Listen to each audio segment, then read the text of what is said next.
here at home, Tyler Water Utilities hosted their third meeting in a series of 6 to give customers a chance to get questions answered in person.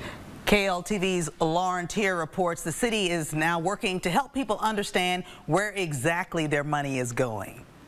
I think things like this is what any community needs, is just for the community to express their opinions and for the people in charge of it to hear that. It was Tyler District 4's turn for a come-and-go community meeting with the Water and Billing Department. This, the third one of its kind in the last month. I think that it's been very successful. I've enjoyed getting out and actually getting to speak with some of our different ratepayers, some of our citizens in Tyler. Citizens like Dylan Humphrey, who left with some hopes for the future. I didn't really get a lot of answers on why our water is so expensive here, but you know, I think we've got some opinions across, and hopefully some questions will resonate to some resolutions in the future. Customers are encouraged to bring their questions and concerns, whether it be about their billing or water quality or even meters.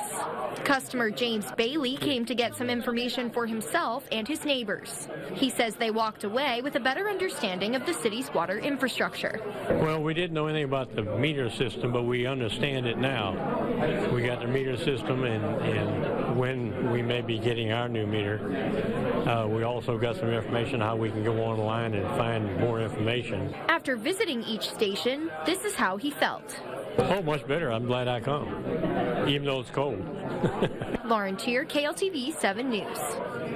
The next meeting will be in District 3, Tuesday, March 11th. After that, there will be one in District 1, Thursday, March 20th, then one in District 6 on Thursday, April 3rd.